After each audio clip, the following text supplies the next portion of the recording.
దాన ధర్మము లేక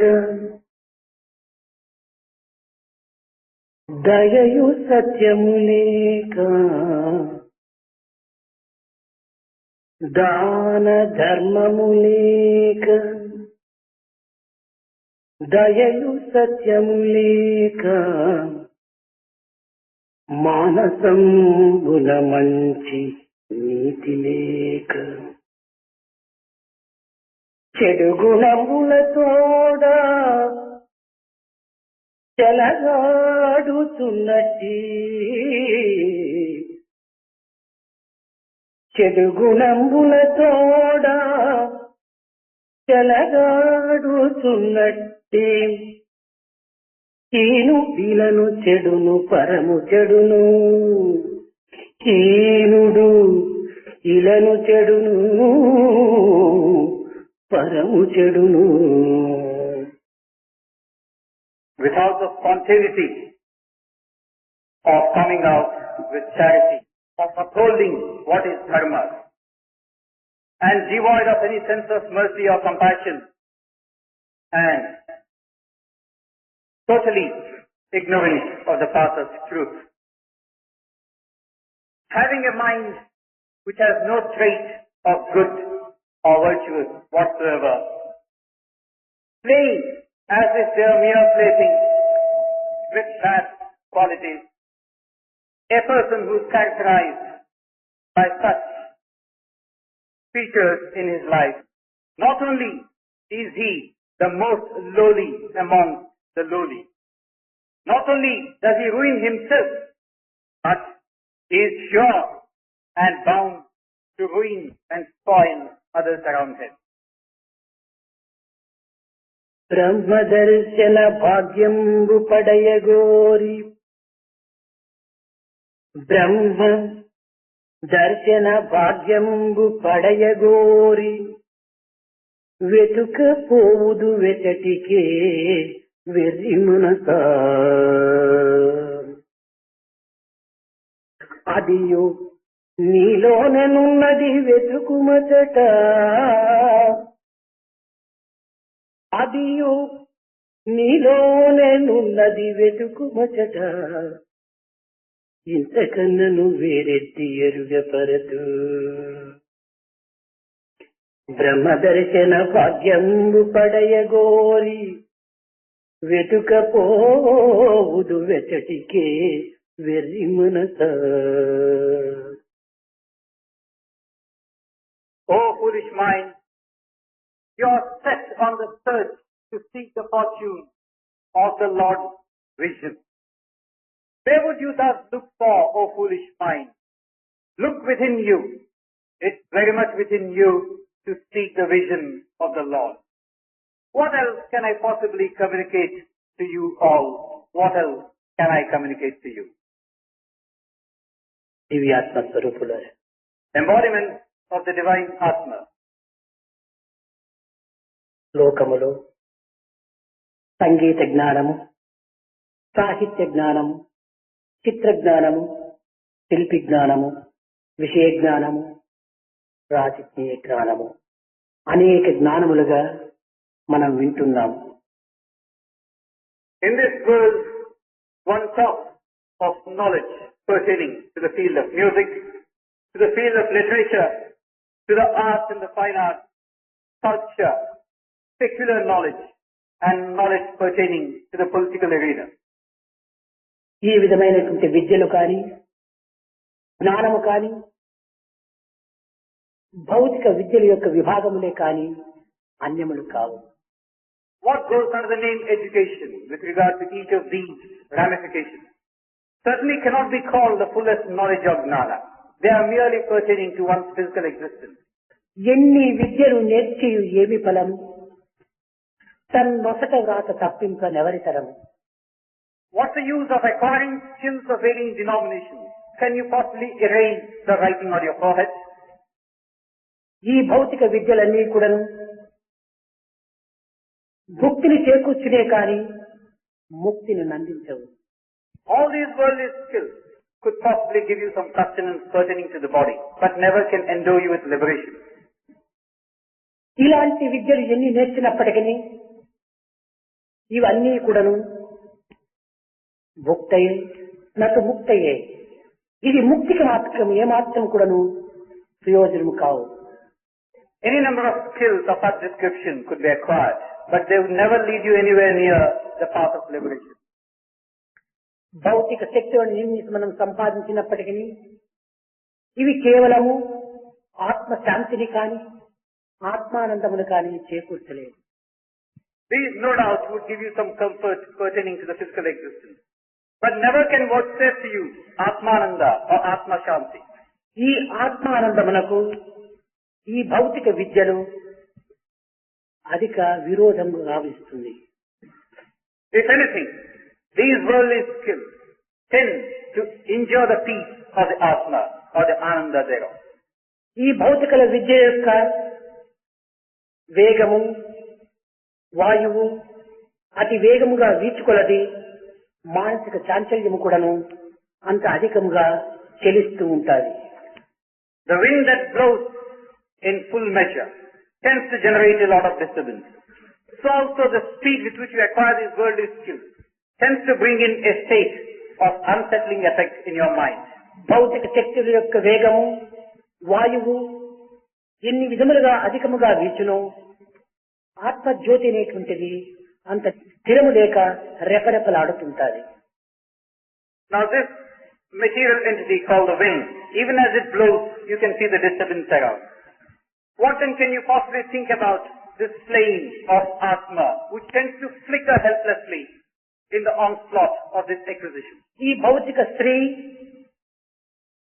శాంతి స్త్రీని అందించలేదు. What you call wealth pertaining to your physical existence can never possibly give you the wealth of శాంతి స్త్రీ కేవలము ఆత్మజ్ఞానము చేతనే లభిస్తుంది. Your peace of Atma, the wealth of peace could be acquired only through Atma Gnana. భౌతిక విద్యలు అవసరమే, కానీ దానిని మన యొక్క జీవిత లక్ష్యముగా మనం భావించరాదు. Certainly the worldly skills are necessary, but they should not be taken to be the be-all and end-all of everything. జీవిత పరమావధి ఆత్మలక్ష్యమే కానీ భౌతిక విద్యల యొక్క లక్ష్యము కాదు. To reach one's destination, that's the goal set before the Atma. It is not something to do with your physical body.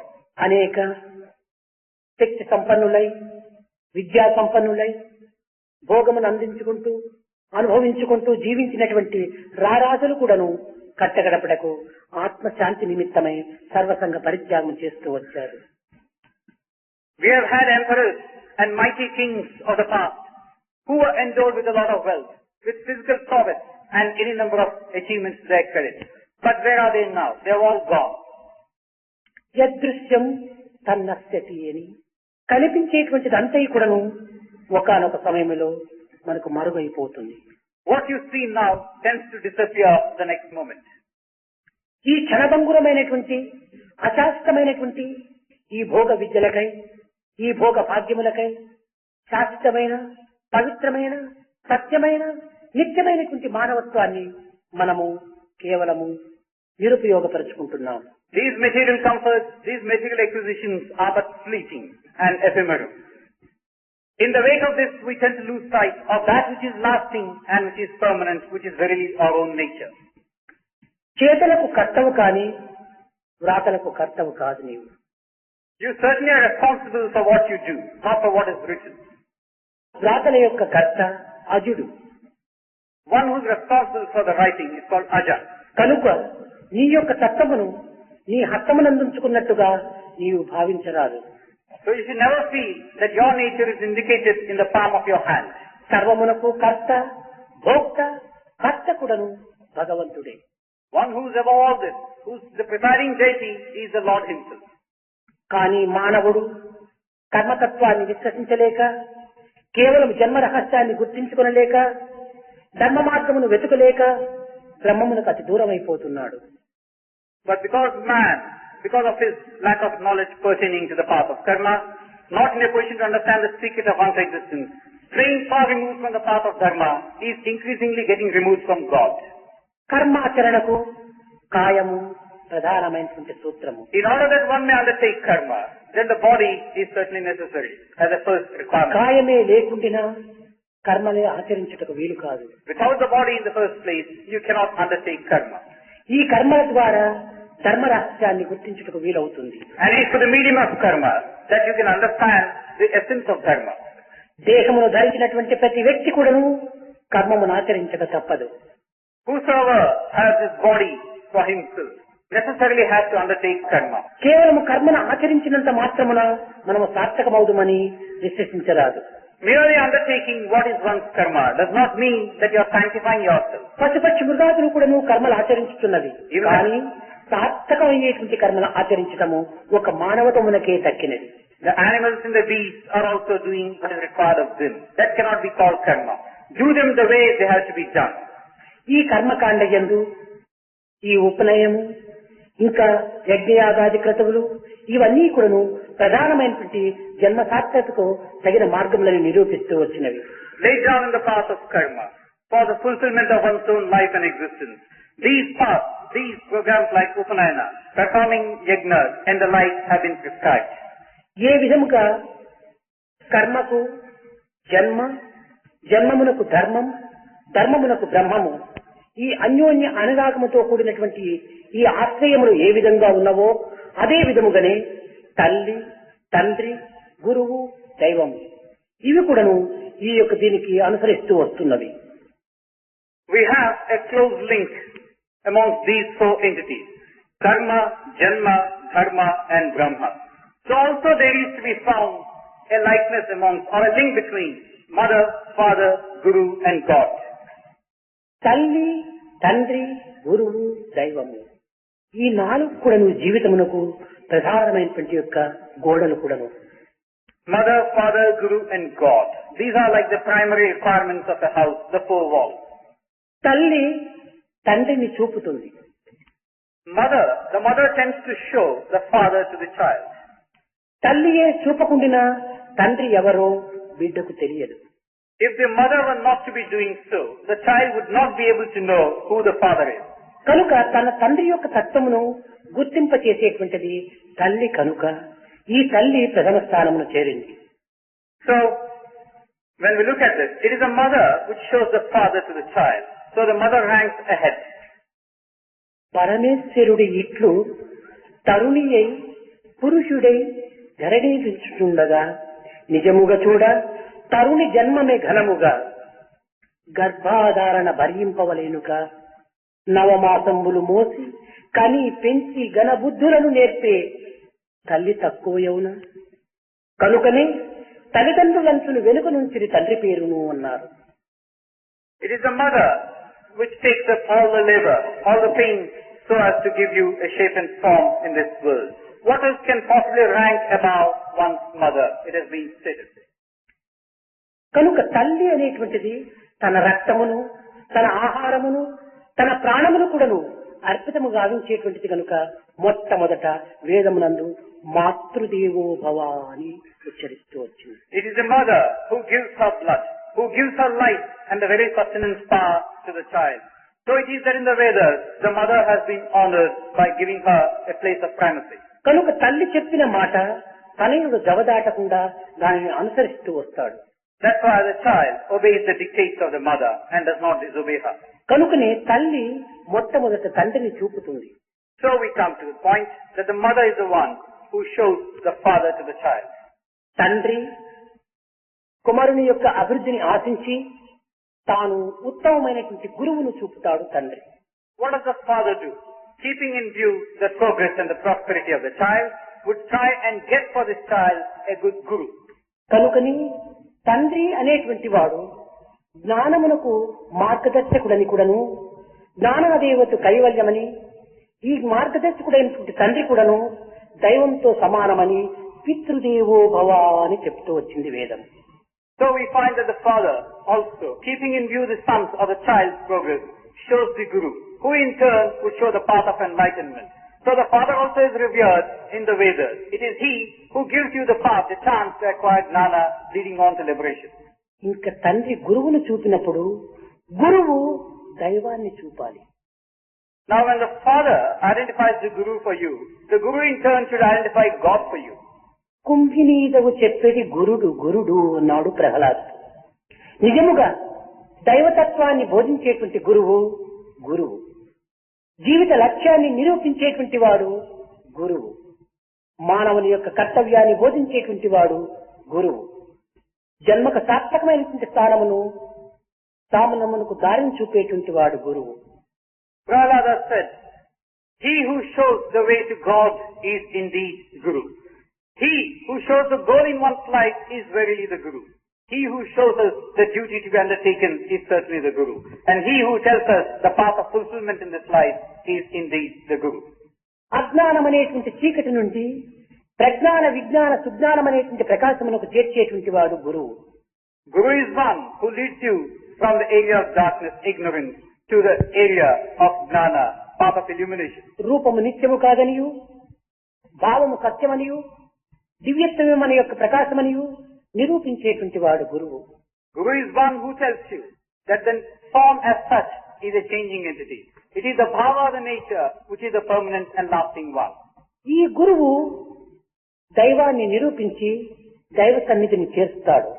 It is the Guru again who shows you what God is and takes you near to Him. ఇదే జీవిత లక్ష్యము. This is the primary goal in one's life. ఇట్టి జీవిత లక్ష్యమును మనం మరచి కేవలము భౌతిక విద్యలందు భౌతిక జ్ఞానమునందు మన కాలమును వ్యర్థము గావిస్తున్నాము.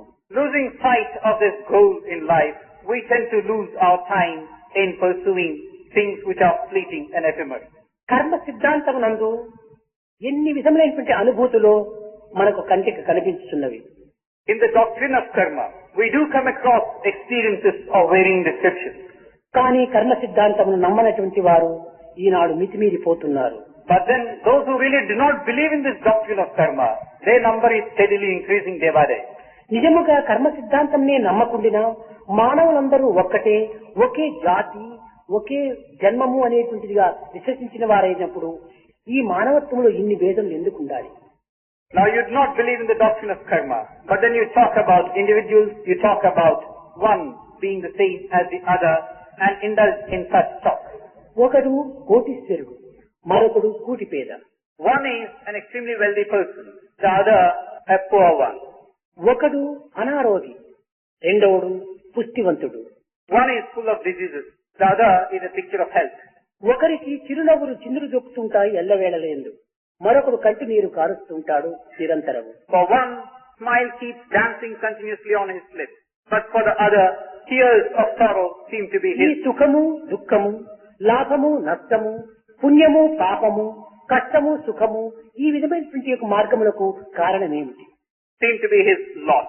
What's the reason now for this joy and sorrow, for prosperity and poverty? తమ and such కర్మల opposites? యొక్క ఫలితం అనేటువంటిది గుర్తించుకోలేకపోతున్నారు.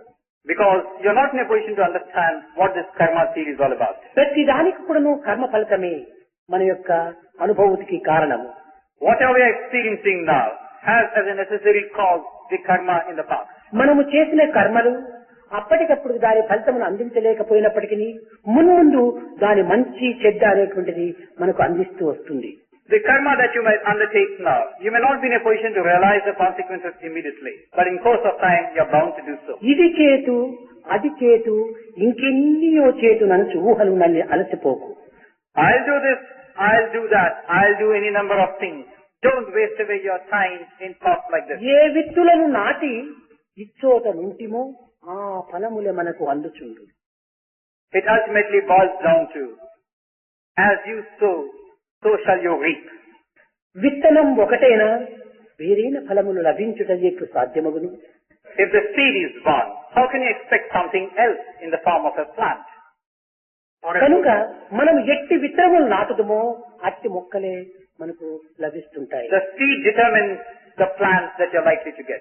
ఎట్టి మొక్కలు అట్టి ఫలములే కూడాను మనకు And the లభిస్తుంటాయి. sapling or the plant in turn determines the fruit. కనుకని మంచి కర్మలు ఆచరించేటువంటి నిమిత్తమై ఈ యొక్క పవిత్రమైనటువంటి కర్మకాండలో కొన్ని విధమైనటువంటి యొక్క మార్గములను నిరూపిస్తూ వచ్చింది. So here you have a series of things laid down so that you could spend your time in performing good deeds. కేవలం కర్మ ఫలితం అనేటువంటిది మానవులకు మాత్రమే కాదనియు కాయమును ధరించినటువంటి అన్ని దైవ శక్తులకు కూడాను ఈ విధమైనటువంటి యొక్క కర్మకాండ తనను వెంటాడుచుంటదనియు నిరూపించుటకు కొన్ని ఉదాహరణలు కలవు. There are a good number of examples to show us that it is not merely the mortal given a body and form who have to follow or who are bound by this doctrine of karma. Even the godly ones, when they are bound by certain limitations, have to undergo such limitations. ఇది త్రిమూర్తి స్వరూపులకు కూడాను ఈ ఫలితము తప్పలేదు. Even the Trimurtis cannot escape this path. వీరు ఆదర్శ మాత్రలుగా జగత్తును కూడాను నిరూపిస్తూ వస్తున్నారు. And they in turn show this out as a model for the world at large. Brahma, Let's talk of Brahma. ఇతను నిర్విరామ కృషితో కుమ్మరవాణి వలె ఈ జగత్తు యొక్క భాండవులంతా కూడాను నిరంతరము సృష్టిస్తూ వస్తున్నాడు. Now Brahma engaged incessantly in work like the one who keeps making different containers out of clay. నిరంతరము కూడాను ఈ దేహ భాండమును సృష్టించడమే అతనికి నిర్విరామమైనటువంటి కర్మ. His continuous work consists in creating things of different magnitudes. దీనికి కారణం ఏమిటి? కాయమే. What is the cause for this? The cause is the body. కాయమును ధరించటం చేత కాయరూపముతో కర్మమును ఆచరించి ధర్మమును నిరూపించి జన్మమును ఇతరులకు ఆదర్శవంతమైనటువంటి రీతిగా చూపటమే. It is the body that has been given to him, which is responsible for him to be indulging in such activities continuously, so that he in turn could show it as a lesson for mankind at large. ఇక విష్ణువు. Then we have the Vishnu. ఇతను ఏ సమయములో ధర్మము నశించును, ధర్మమునకు జ్ఞాని సంభవించును, ఆ సమయమునందంతా కూడాను మానవాకారమును ధరించి దుష్టుల చేత దూషింపబడుతూ దుష్టుల చేత వర్ణింపబడుతూ అనేక విధములైనటువంటి యొక్క మార్గములను అనుభవిస్తూ జగత్తునకు తమ కర్మలను చాటుతూ వచ్చాడు. When there is a decline of dharma, when evil takes over, Vishnu it is who takes different forms so as to restore and keep the things back on an even keel. In the process, he is subject to criticism, ridicule and untold misery. Nevertheless, he undergoes all this cheerfully so that he could show a lesson to mankind. సర్వరక్షకుడైనటువంటి యొక్క విష్ణువుకు ఈ అవస్థలు ఎందుకు? Now Vishnu, who is the all-protecting one, why should he subject himself to such ఇది difficulties? అవస్థలే కాదు, కాయమును ధరించడం చేత కర్తవ్యాన్ని నిర్వర్తించుకునేటువంటి యొక్క కర్మను నిరూపిస్తూ రావటమే. These certainly could not be called difficulties or troubles. Because he's got a body, he has to undergo this thing. ఇంకా ఈశ్వరుడు. And then we have the third in the Trinity. ఈతను నిరంతరము పుర్రెలను ధరిస్తూ శ్మశానవాసి అయి భస్మమును ధరించి అనేక విధములైనటువంటి యొక్క అవస్థలకు గురి అవుతూ వస్తున్నాడు. Now Ishvara wears round himself skull, smears ash and lives a major part of his life in the cemetery and the burning garden. ఈ విధమైనటువంటి యొక్క సృష్టి స్థితి లయములకు మూలకర్తలైనటువంటి బ్రహ్మ విష్ణు మహేశ్వరులు కూడాను కర్మను ఆధారము చేసుకుని జన్మను సార్థకం గావించుకోవాలనేటువంటి యొక్క మార్గమును వారు ఆచరిస్తూ అందిస్తూ బోధిస్తూ వచ్చారు.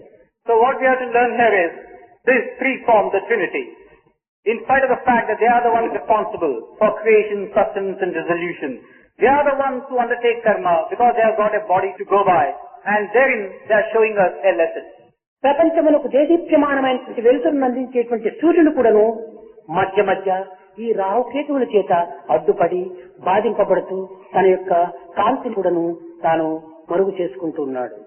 The entire world basks in the sunshine, and the sun, which is so powerful, at times has to be eclipsed now and then, and thereby subjected to difficulties. కనుక కాయమును ధరించినటువంటి ప్రతి వ్యక్తికి కూడాను ప్రతి ప్రాణికి కూడాను ఈ విధమైనటువంటి కష్ట నష్టము దుఃఖములు విచారములు కూడాను తప్పినవి కావు.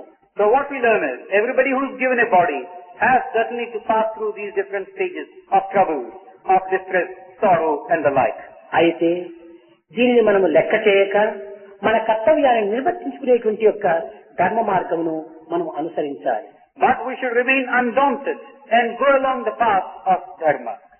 అప్పుడే మానవత్వమునకు సార్థకత ఏర్పడుతుంది గాని సుఖము ఆనందము ఆహ్లాదం అనేటువంటి యొక్క ఈ అనుసరించేటువంటి గుణములను మాత్రమే మనము విశ్వసిస్తూ విరుద్ధమైనటువంటి గుణములను మనము అవిశ్వాసంతో ప్రకటించుట వల్ల మన యొక్క మానవత్వం ఏమాత్రం కోను మనం గుర్తించుకొనలేము. Now rather than understand this truth, that sorrow and distress are very much part and parcel of our existence, going merely by the fact that you want comfort, you want ananda, you want a state of perennial bliss, you are certainly mistakenly leading a life which is certainly not going to serve any purpose. ఈ మానవత్వం లోపల 3 రకములైనటువంటి యొక్క శక్తులు కూడా చేరి ఉంటాయి. In this life of ours again, we have to go by 3 different types of strength. వీటినే మల, విక్షేప, ఆవరణములని కూడా చెప్తూ వచ్చారు. These 3 types of power are called Mala, Vikshepa and Avarana. మల ఈ యొక్క అశాంతికి మూల కారణమైనటువంటిదిగా మొట్టమొదటిగా నిరూపించి వచ్చారు.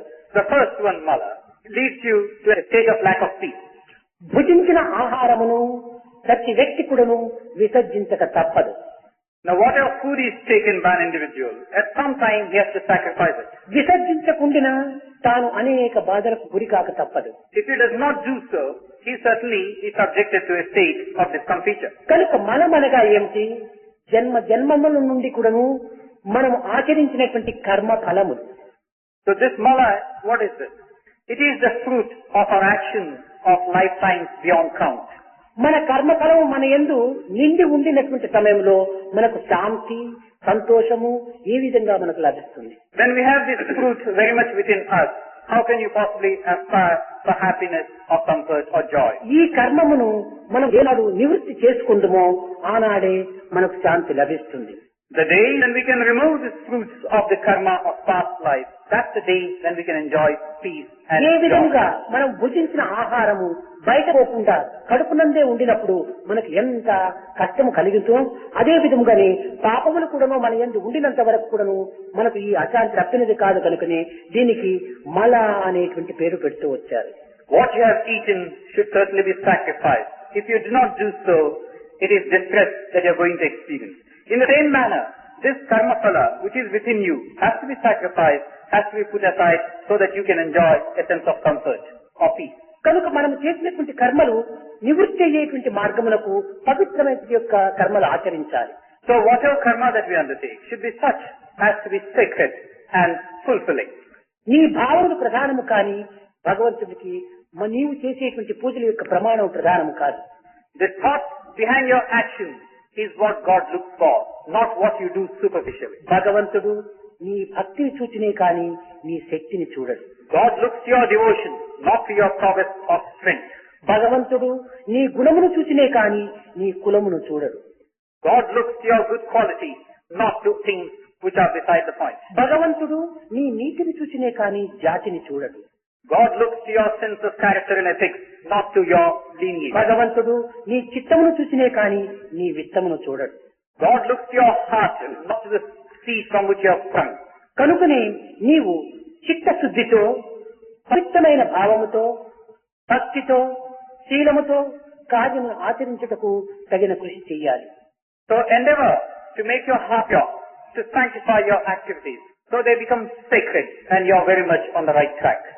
ఈ విధమైనటువంటి యొక్క మార్గమును అనుసరించటం చేత మనలో ఉండినటువంటి యొక్క ఈ పాప ఫలమనేటువంటి యొక్క మలము కొంతవరకును బాధను తగ్గింప చేసుకోవచ్చు. If we are careful enough to take count of these points, certainly we can put an end to the papa phala, the fruits which have accrued through the bad acts in the past life. That could be put an end to. ఈ పాప కర్మలు ఉండినంత వరకు కూడాను మనం ఏమి చేసినా కూడాను మనకి ఈ బాధలు తప్పదు. So long as you are burdened with this fruit, you cannot really escape distress. ఇంకా విక్షేపం. The second one, Vikshepa.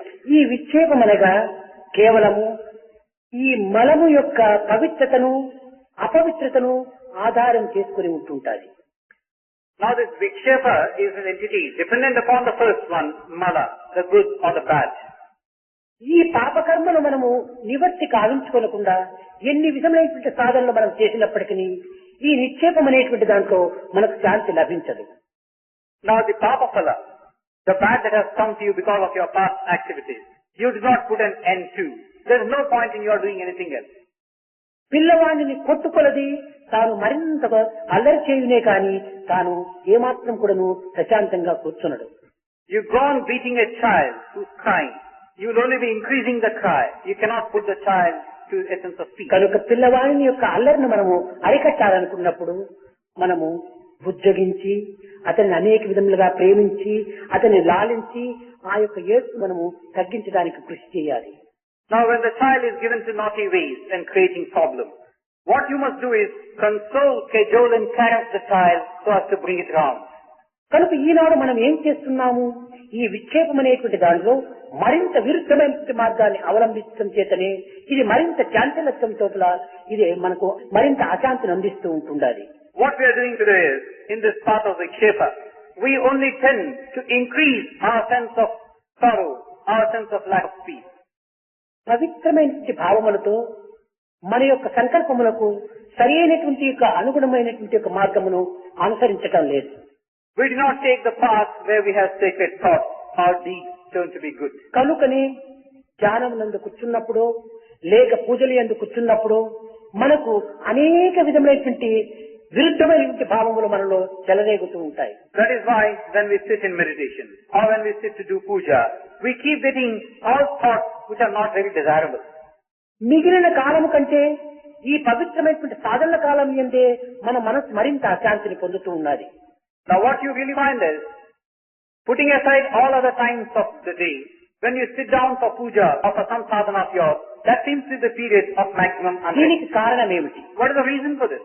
ఇది మలము యొక్క ఫలితమే, అనగా కర్మల యొక్క ఫలితమే, ఈ పాపముల యొక్క ఫలితమే దీనికి మూల కారణం. The cause for this is the fruit that is very much within you, the fruit of all your bad acts of the past. కనుక మలమునందు మన పాపములు పరిహారం చేసుకున్నటకు సత్కర్మలు ఆచరించాలి. In order to free yourself from this burden, try and do things which are good and noble. సత్కర్మల వల్ల చిత్తశుద్ధి మనకు లభిస్తుంది. Through this medium, you can cleanse your heart.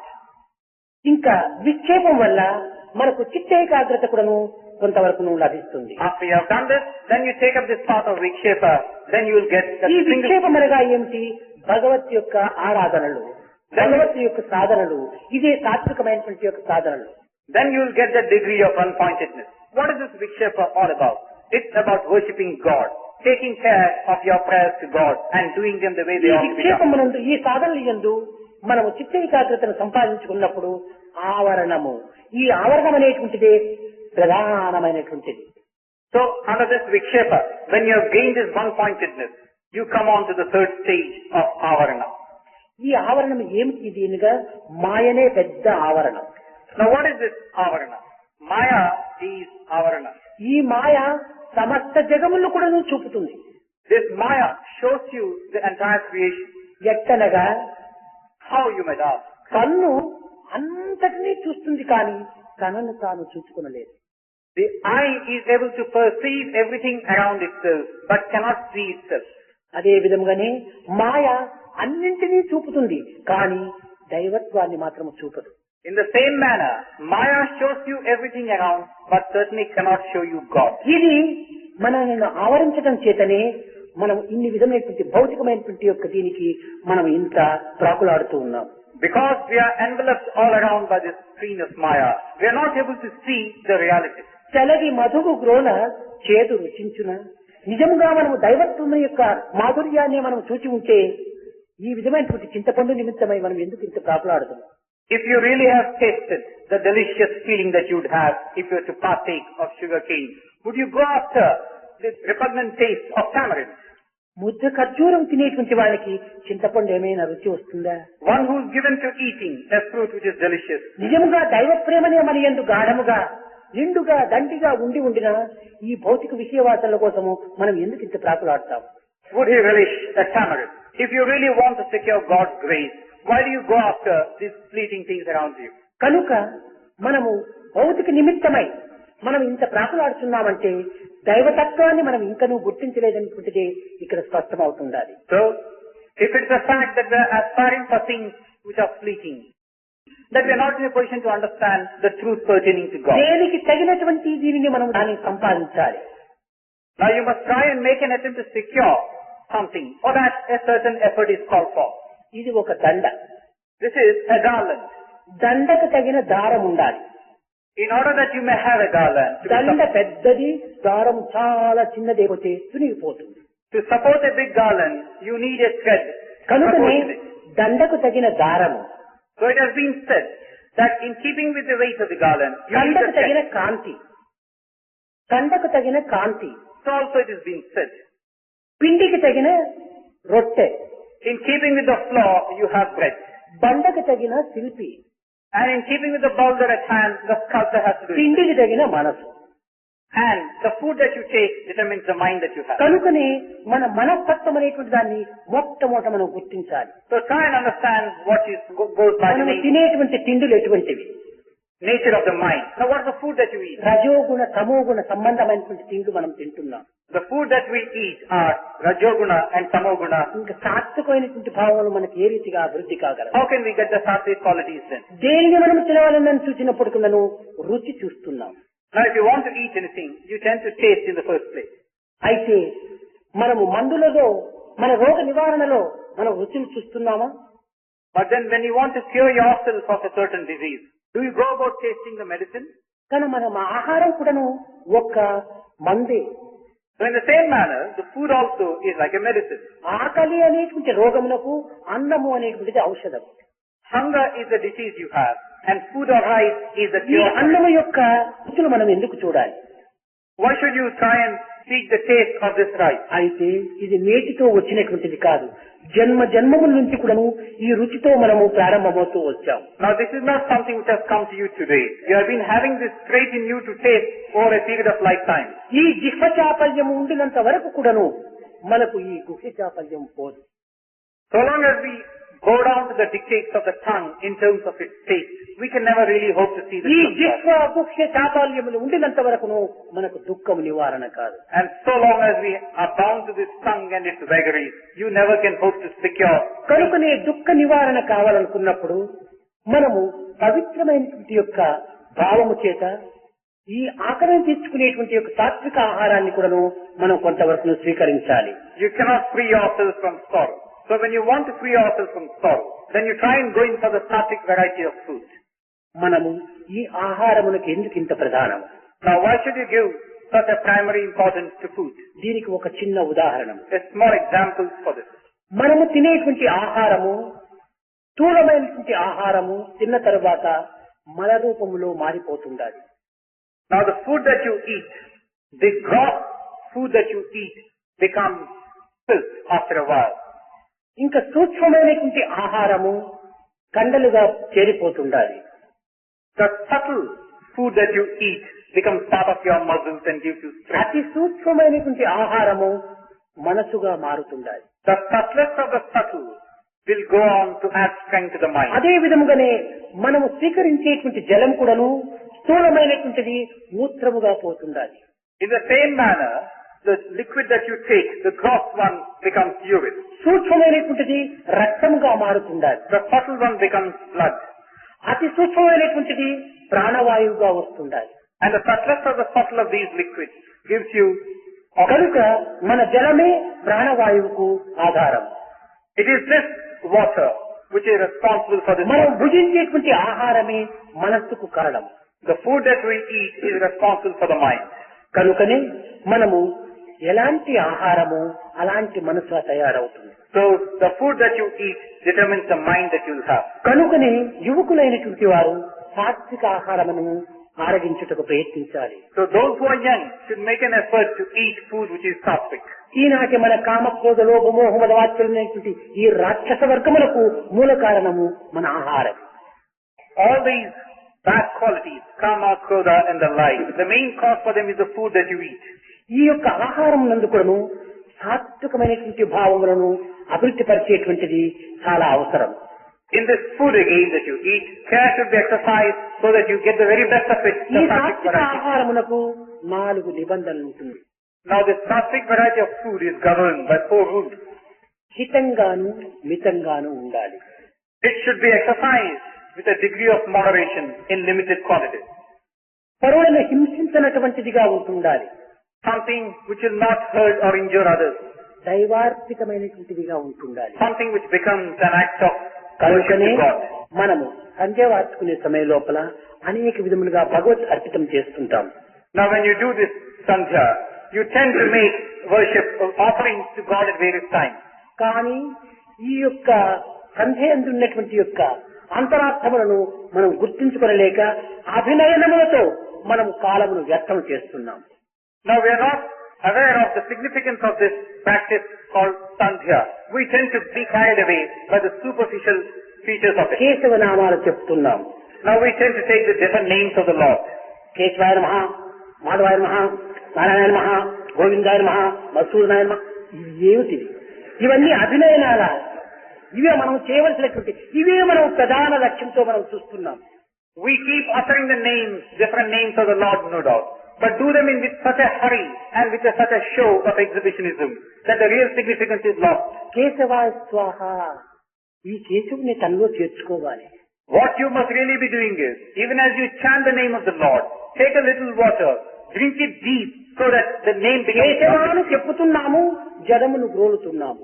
We are merely chanting the name and merely taking water as Narayana spiritual. స్వాహ. నారాయణ అంటున్నాము, నారములను మింగుతున్నాము. Now we call out the name Narayana, and what we really take in is not the name as నారాయణుడు such. అనగా ఎవరంటే పంచభూతముల యొక్క అధిపతి. We try to take in a herb as such. Now who is this Narayana?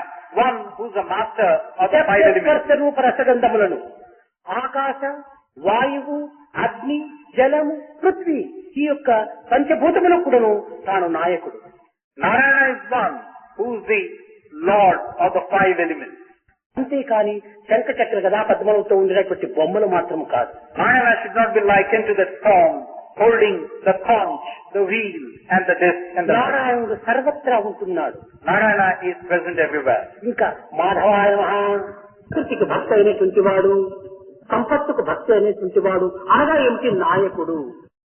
ఈ జగత్తుకంతా నాయకుడు, ప్రాణములకంతా నాయకుడు, సంపత్తుకంతా నాయకుడు. అలాంటి వాడే మాధవుడు. And the word Dhava stands for the master as such. So Madhava is the one who's the master of wealth, master of nature, master of all that goes in the name of prosperity. This is the meaning that you must associate with the word Madhava. కనుక ఈ పదములలో ఉండినటువంటి అంతరార్థాన్ని మనం చక్కగా గుర్తించి మనం ఆచరించినప్పుడే దీని యొక్క సార్థకత మనకు తెలపక తెలుస్తుంది. You must try and understand the significance contained in each of these names, and then try and chant the name to get the fullest benefit. కనుకనే సాత్విక ఆహారం అనగా ఏమిటి? హితమైనటువంటిది, మితమైనటువంటిది, పరహింస కానటువంటిది, పరమాత్మ అర్పితమైనటువంటిదిగా ఉంటున్నటువంటిది సాత్విక ఆహారం. So what is this sattvic food? Something which you like, something which is exercised in moderation, something which does not injure others, something which is performed by way of worshipping God. కనుకనే మనము ఏది భుజించడానికి పూర్వం కూడాను బ్రహ్మార్పణం బ్రహ్మావి, బ్రహ్మార్పణము గావించడానికి మనం ప్రయత్నించాలి. So even before you start partaking of food, you tend to invoke the Lord's name, Brahmarpana. బ్రహ్మార్పణము గావించినటువంటి యొక్క ఆహారము ప్రసాదంగా మారుతుంది. You first make an offering to the Lord, then it gets consecrated as prasadam. కనుకని ఇటువంటి సాత్వికమైనటువంటి ఆహారంలో 4 ప్రధానమైన రసములు ఉంటుండాలి. Now in this sattvic variety of food, there are 4 different types of juice, essence. మనము భుజించేటువంటి ఆహారము అతి వేడిగాను అతి చల్లగాను ఉంటుండకూడదు. Now the food that you eat should not be either too hot or too cold. ఇది రసముతో కూడినటువంటిదిగా ఉంటుండాలి. This should be in the form of a fluid. ఉప్పు, కారము, పులుసు తక్కువైనటువంటిదిగా ఉంటుండాలి. It should have a limited quantity of chili, of salt, of salt. అందులో తైలము అధికంగా ఉంటుండాలి. There could be more of oil. దీనిని సాత్విక ఆహారం అని చెప్తూ వచ్చారు. This is called sattvic food. ఉప్పు, పులుసు, కారము, చేదు ఇవన్నీ కూడా అధికంగా ఉండేటువంటిది పరమ రాజసికమైనటువంటిది. Food which has got an excess of chili, salt and sourness is rajasic food. ఇంకా తామసికం అనగా పూర్తి చల్లబడి 2 దినములు 3 దినములు అయిపోయిన తర్వాత ఒక విధమైనటువంటి దుర్వాసనతో కొట్టేటువంటి పదార్థములు ఇది తామసికమైనటువంటిది. What is the tamasic food? Tamasic food, the food which has become cold, having been put aside for 2 days, it tends to smell. ఈ స్థూలత్వంతో ఉండినటువంటి యొక్క ప్రతి క్రిమికీటకాదులు కూడాను తామసత్వమునకు చేరినటువంటివి. What we have to understand here is, anybody having this element of cruelty in him is verily one who has this tamasic food in him. మానవులకు హింసను కలిగించేటువంటివి కొన్ని ఉంటున్నాయి క్రిమికీటకాదులు. Now man is also subjected to injuries through various means. తేలు, For example, scorpion stings it. పాము, Snake also bites it. Chirutha, We talk about the panther, cheetah. Tiger, Then we talk of the tiger. ఇవన్నీ కూడాను కొన్ని విధమైనటువంటి తామసిక గుణముతో కూడినటువంటివి. Now all these have got a degree of tamasic quality in them. అయితే ఈ తామసిక గుణముతో కూడినటువంటి దానిని వంశమును అభివృద్ధి కాకుండా దైవము యొక్క సంకల్పం చేతనే అది ఆటికాటికి కొంతవరకు అణిగమణిగిపోతుండాలి. But then this tamasic quality should be seen to it that does not become stronger in one. Try and become one closer to God. So దీనికి that ఒక this is చిన్న good and ఉదాహరణము. a small example for it. తేలు. We talk of the scorpion. ఈ తేలు ఒక్క ప్రసవానికి మాత్రమే అది బ్రతుకుతుంది. ఆ ప్రసవమైన తక్షణమే చచ్చిపోతుంది. దీనికి ఈ విధమైనటువంటి లక్షణం ఉంటుండాలి. Now the scorpion has got this nature. Once it gives birth to a small one, it dies. అయితే తల్లి చచ్చిన తరువాత తల్లి వియోగం చేతను ఆహారం లభ్యం కాకుండా పోవటం చేతను పుట్టిన పిల్లలు కూడాను అనేకంగా మరణించి ఏ ఒకటో రెండో మాత్రమే నిలుస్తూ ఉంటాయి. Now the newborn scorpion, possibly because it cannot bear the separation from its mother, they also in the search of food which they cannot get, tend to wither away so that you have hardly one or two prevailing. నిజముగా ఈ తేళ్లంతా కూడాను బ్రతికి ఎంతో సంతతినిచ్చి ఉంటుంటే జగత్తంతా తేళ్లుగానే ఉండేటువంటిది. If actually speaking, if all the scorpions which were born were alive, then the whole world would have been full of these scorpions. ఈ తేలు యొక్క సహజం ఏమిటంటే మొదటి ప్రసవనకే తల్లి చచ్చిపోతుంది. So this is the quality of a scorpion. The ఇది moment it gives దైవ birth, నిర్ణయం. it dies. ఇది దైవ నిర్ణయం. Now this is a God ordained one. ఇంకా పాము. Then you talk about the snake. ఈ పాము అనేక వేల గుడ్లను పెడుతుంది. Now the snake has thousands of eggs నిజముగా కొన్ని వేల పిల్లలను కూడా లేపుతుంది. and certainly also tends to take care of thousands of these small snakes. అయితే దీనికి దైవ లక్షణం ఏ రీతిగా నిర్ణయించబడింది? So what is it that God has ordained for the snake? ఈ గుడ్లు పిల్లలైన తక్షణమే తల్లికి కళ్ళు పోతుంది. The moment the baby snakes break out of the eggs, the mother loses her eyesight. తల్లికి కన్నులు పోవటం చేత పుట్టిన పిల్లలను తానే ఆహారంగా తినేసేస్తుంది. And because the mother has lost her eyesight, she tends to eat up these baby snakes. కనుకనే ఈ విషపురుగులు కూడాను జగత్తులో వ్యాప్తి కాకుండా పోవడానికి కారణమైంది. So this is one reason, rather this is the reason why you don't have a proliferation of snakes in the world around us. ఇది కూడాను దైవం యొక్క నిర్ణయమే. This again is something ordained by God. ఇదే విధముగా చిరుత పులులు కూడాను ప్రసవమైన తక్షణమే తన కన్నులు మరుగుపడిపోతాయి. In the same manner, the leopard or the tiger, after it gives birth to a cub, tends to lose sight. కనుకనే కన్నులు పోవటం చేత ఎక్కడా ప్రయాణం చేయలేని పరిస్థితిలో తమ బిడ్డలను తానే చంపుకొని తింటాయి. Because it cannot move here and there for its food, tends to kill the cub and eat. కనుకనే తమో గుణము యొక్క లక్షణం ఏమిటంటే దీని సంతతిని అభివృద్ధి కాకుండా దైవ నిర్ణయం ఆ విధంగా అరికడుతూ వచ్చింది. So this is what we have to learn from all this. This tamoguna is something which cannot progress or foster by itself. This is a God ordained law. కనుక మనము తమో గుణముతో ఉంటున్నామంటే మన యొక్క సంతతి కూడాను అభివృద్ధి కావుటకు వీలు కాదు. So what it means is, if we have an element of tamoguna in us, then certainly we cannot look forward to నిరంతరము పరులను దూషించటము తమో గుణం. criticizing others is an act of tamoguna. పరువు యందు దోషములు వెతుకటము తమో గుణము. Looking for faults in others is tamoguna again. మానవత్వం యొక్క విలువను గుర్తించుకోకుండా పోవటం తమో గుణము. Not taking care of the values of a human life is again tamoguna.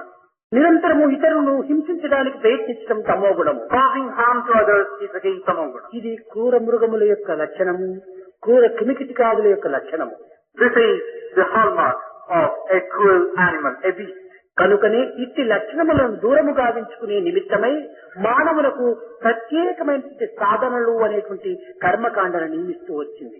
So that man can free himself from this tamoguna, you have a few sadhanas laid down for you. ఈ సాధనల చేత దయ, దాక్షిణ్యములు, ధర్మములు మనలో పెరుగుతూ రావాలి. Through this sadhana, we have this element of daya, element of compassion, mercy coming to us. కనుకని ఈ యొక్క ఉపనయన సంస్కారం లోపల కొన్ని విధములైనటువంటి యొక్క పవిత్రమైన విలువలు కూడాను పెరుగుతూ ఉన్నాయి. So this act, this ritual called Upanayana, is an occasion for you to imbibe certain ఈ values. సంస్కారము వృథా ఏనాటికి కాదు. And what you are now imbibing will never go away. కానీ ఆ సంస్కారం మనం సక్రమంగా అనుభవించటం లేదు. But what you have now, you are not able to enjoy properly. ఈ సక్రమంగా మన సంస్కారములను పాటించమా మనకు దుఃఖం ఏనాటికి కూడాను మనం లభించదు. If you take care of what has been given to you properly, you never will come to grief. ఒక చిన్న ఉదాహరణ, A small example. మానవులకు సంస్కారం చేతనే విలువ ఎక్కుతుంది కానీ మానవుని యొక్క రూపనామముల చేత కానీ ఆస్తిపాస్తుల చేత కానీ అధికార పదవుల చేత కానీ ఇతనికి గౌరవం లభించటలేదు. An individual tends to get value for his life, respect and honor through his samskara, not through his wealth or possession or material possession. మన చేతి యందు ఒక గడియారం ఉంది. We have a wristwatch. దీని వెల ఎంత అంటే 400 ఉంటాం. What is the price of it? We say 400 rupees. ఈ 400 రూపాయలు దేనికి ఇచ్చాం? Why have you paid 400 rupees? What for? ఈ గడియారం నందున్నటువంటి స్టెయిన్లెస్ స్టీల్ కి ఇచ్చామా? Have you paid this 400 for the stainless steel which goes in the ఈ watch? గడియారాన్ని తీసుకుని పోయి నిప్పులో వేస్తే 2 నయా పైసల స్టెయిన్లెస్ స్టీల్ కూడా మనకు చిక్కటం లేదు. You throw this watch in a fire, you would not be able to get even 2 paise in return. అయితే ఎందుకు మనం 400 ఇస్తున్నాం? Then why have we given 400 rupees for that? దీని యొక్క సంస్కారము స్క్రూస్, పిన్స్, బోల్ట్స్, నట్స్ అన్ని చేసి సకాలంగా కాలమును చూపించేటువంటి సంస్కారాలకు మనం 400 ఇస్తున్నామే కానీ ఈ యొక్క స్టెయిన్లెస్ స్టీల్ కాదు. You have not paid 400 for the stainless steel, but for the transformation which has gone over the piece of steel, wherein you have given it screws, pins, nuts and bolts, so that it becomes a useful article. It's for the transformation that you are giving your value. కనుకని మానవుడు అనేటువంటి దేని లోపల ఒక పరమహంసగా మారినప్పుడు ఈ పరమహంసకు మనం ఇచ్చేటువంటి సంస్కారంలోనే విలువనిస్తున్నామే కానీ మానవత్వం అనేటువంటి రూపమునకు కాదు. So when you think of giving a value to a man, then that celestial swan which is very much part of his existence, that sense of value that you attribute to man, that is what is being honored, not his physical body, the physical nature. లోకములో ఎవరినైనా గౌరవిస్తున్నారంటే వారి ధనధాన్యముల కోసం కాదు, వారి ఐశ్వర్యం కోసం కాదు, వారి పదవుల కోసం కాదు. If somebody is being honored in this world, it's not because of his possessions, material wealth or things like పదవుల that. కోసం గౌరవించేటువంటి వాడు పదవిలో ఉండినంత వరకే. If you honor an individual for the sake of the position that he is holding, it lasts so long as he has that position. ఒకవేళ ఐశ్వర్యవంతుని మనం గౌరవిస్తున్నామంటే ఐశ్వర్యం ఉండినంత వరకే అతన్ని గౌరవిస్తాం. You respect a wealthy person so long as he has this wealth in him. అది ఐశ్వర్యం తగ్గిపోతానే అతని ముఖమైనా మనము చూడం. His wealth melts away. You don't even look at him. కానీ మన గుణములతో, మన నడతలతో, మన ప్రవర్తనతో మనకు శాశ్వతమైన గౌరవం లభిస్తుంది. But through our good traits, our good behavior, and all that good which is in us, it is that which is going to get us lasting ఇది honor. తరములు గడిచినప్పటికీ గౌరవం పెరుగుతూనే వస్తుంది కానీ తరుగుతూ రాదు. Time might pass, but it only adds an increasing sense of honor and respect to you. Ravana అంటే వచ్చేటువంటి అగౌరవమునకు, రామ అంటే ఇచ్చేటువంటి గౌరవమునకు కారణమేమిటి? Now you tend to disrespect Ravana. You tend to honor Rama. What's the reason for this? అతని యొక్క ధర్మమూర్తి, అతని యొక్క న్యాయము, అతని యొక్క సత్యవాక్ పరిపాలన, అతని యొక్క ప్రవర్తనని ఈ గౌరవానికి, శాశ్వతమైన గౌరవానికి మూల కారణం. You respect and honor Rama because he is the very embodiment of Dharma. He is the one who has laid the path of Dharma, followed the path of truth, and he is the best of everything. రావణుని యొక్క అగౌరవానికి కూడా తన ప్రవర్తనే దీనికి మూల కారణం. And the disrespect that Ravana has caused for himself is because of what he has done. కనుకనే ఈనాడు అనేక విధములైనటువంటి యొక్క విద్యలకు మనం గౌరవం ఇస్తున్నాము, విజ్ఞానం యొక్క గౌరవం ఇస్తున్నాము, శాస్త్రీయమైనటువంటి సాంకేతిక విద్యకు గౌరవం ఇస్తున్నాము. కానీ ఈ గౌరవాలు ఎంతవరకు? ఇది భౌతికమైనటువంటి యొక్క విద్యలే కానీ ఇది ఆత్మ సంబంధమైన విద్యలు కావు. Today in the same manner, we find that we are honoring and respecting those who have acquired education at a high degree, who have got worldly skills galore, and who have achieved a degree of attainment in any field of endeavor. కనుకనే జ్ఞానమునకు తగిన విలువలే మరొకటి లేదని మనం భావిస్తున్నాము. How long would these last? These are all temporary. The one really lasting one is the Atma Jnana. జ్ఞానము కాదు నిజమైన విలువ, గుణమే నిజమైన విలువ. Now, here again it is not Jnana which tends to give you that value, but it is your Guna. కనుక మనము గుణవంతులు కావాలి. So try and become good. ఈ గుణవంతులు కావాలనుకున్నప్పుడు దైవ విశ్వాసం మనలో పెరగాలి. In order to become good, you must have this increasing faith in ఈ God. దైవ విశ్వాసముతో సత్కార్యములో మనం ప్రవేశించాలి. And supported by this faith in God, plunge into activities శాస్త్ర good and noble. సంబంధమైన యొక్క కర్మలు మనం ఆచరిస్తూ రావాలి. And do karmas which are in keeping with your tradition. కనుక ఈ గాయత్రి మంత్రంలో ఉండినటువంటి యొక్క అంతరార్థం ఏమిటంటే మానవత్వాన్ని దివ్యత్వానికి కొనిపోయేటువంటి యొక్క రాజబాట గాయత్రి నామమ్మ బాట అని నిరూపిస్తూ వచ్చింది. This Gayatri mantra is a right royal path leading you on to your destination proper. That should be the fullest confidence that you should have. దీనికి ఒక కాలము ఒక నియమము అనేటువంటిది లేదు. అయితే కొంతకాలం మాత్రము ప్రాతః సంధ్య, మధ్యాహ్న సంధ్య, సాయం సంధ్య అని కొంత నియమములు ఉంచుకొని మనం దీనిని అభివృద్ధి గావించుకోవాలి. It is not bound by any strict regimentation of time, but till a certain stage is reached, you must confine yourself to these 3 periods of the day: the morning, the midday, and the evening session. దైవము కాలాతీతుడు అనేటువంటి యొక్క సత్యాన్ని మనం గుర్తించుకున్న తర్వాత సర్వదా సర్వకాలేషు సర్వత్రా Gayatri చింతనం. It is not bound by any strict regimentation of time, but till a certain stage is reached, you must confine yourself to these 3 periods of the day: the morning, the midday, and the evening session. దైవము కాలాతీతుడు అనేటువంటి యొక్క సత్యాన్ని మనం గుర్తించుకున్న తర్వాత సర్వదా సర్వకాలేషు సర్వత్రా Gayatri చింతనం. Once you have realized the truth that God transcends the barriers of time, then certainly any time of the day, anywhere, you can chant this mantra.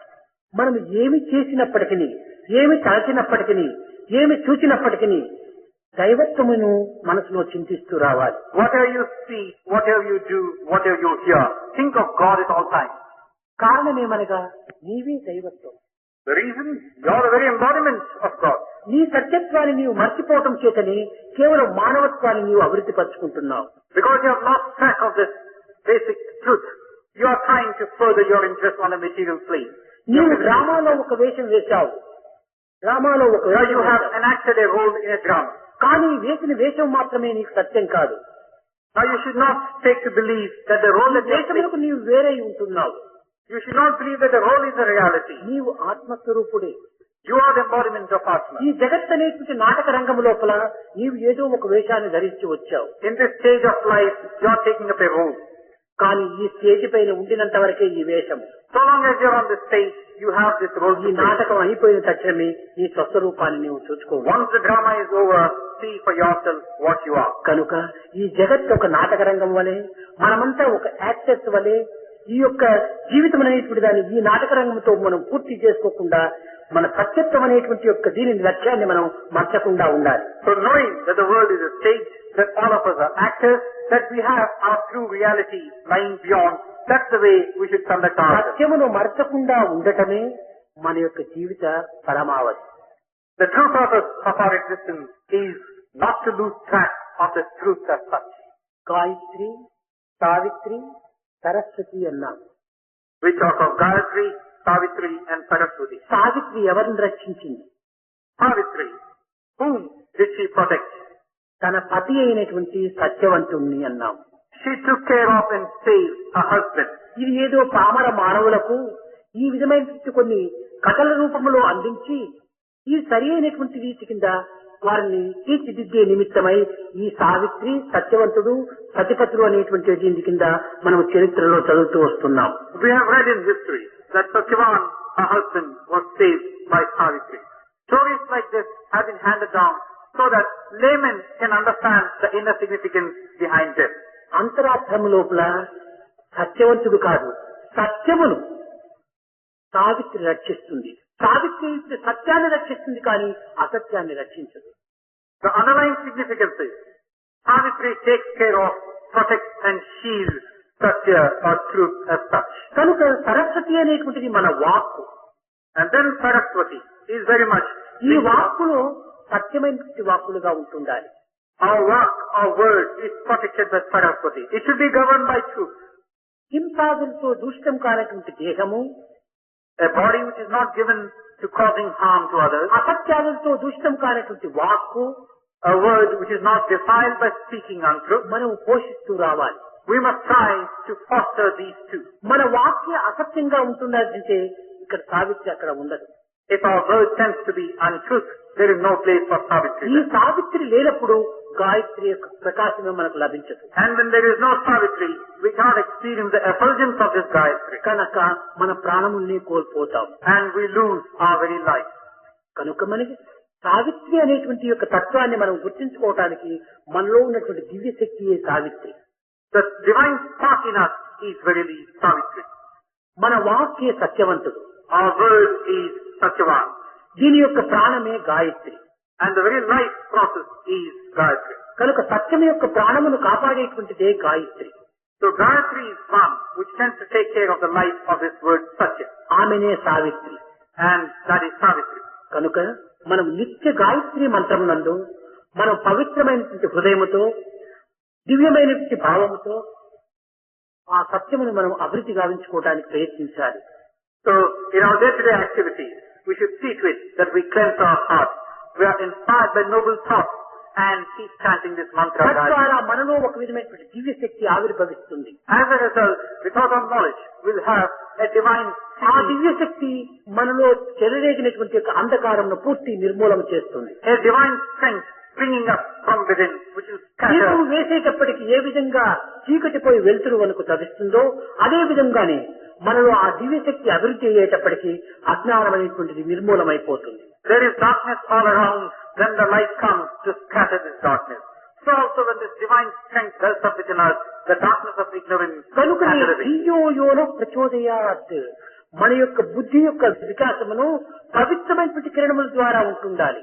So we talk about the effulgence of our intellect, and that is what is going to scatter this darkness of ignorance. ఈనాటి తెలివితేటలను మనం అనుకుంటున్నాము, ఇది బండ తెలివితేటలు.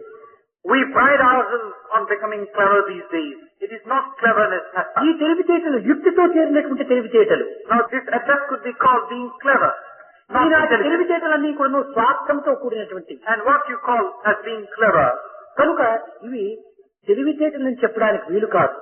has selfishness as its base. ఇది కేవలం యుక్తితో కూడినటువంటివి కనుకని ఇది ఫాస్ట్ తెలివితేటలని చెప్పచ్చు. You can never call it intelligence.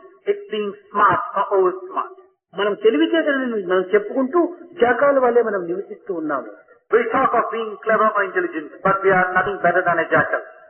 కనుక ఈ తెలివితేటలు కాదు, స్వార్థరహితమైనటువంటి తెలివితేటలు. So this is not this that we want. Selflessness, that cleverness or intelligence which is free from selfish motives. దివ్యత్వమైనటువంటి తెలివితేటలు, That which will take you on, విశాలమైన తెలివితేటలు, which gives you a broad vision of things, భేదరహితమైన తెలివితేటలు. which makes you break down distinctions of all colors. ఆ తెలివితేటలు నిజమైనటువంటి తెలివితేటలు. అది ఈ గాయత్రి మంత్రంతో మనకు లభ్యమవుతాయి. It is that intelligence that you need, and it is the Gayatri mantra which is going to endure you with that. కనుక నిరంతరం కూడాను పిల్లలు గాయత్రి మంత్రమును పఠించి తద్వారా మీరు పవిత్రమైనటువంటి తెలివితేటలను అభివృద్ధి పరచుకొని జగత్తులకు మార్గదర్శకులు కావాలని నేను ఆశిస్తూ, మీరు తరించడమే కాకుండా మీరు కూడా ఇతరులను తరింపు చేయడానికి తగినటువంటి యొక్క ఆదర్శమూర్తులుగా తీర్చిదిద్దాలని నేను ఆశిస్తూ ఆశీర్వదిస్తూ నా ప్రసంగాన్ని విరమిస్తున్నాను.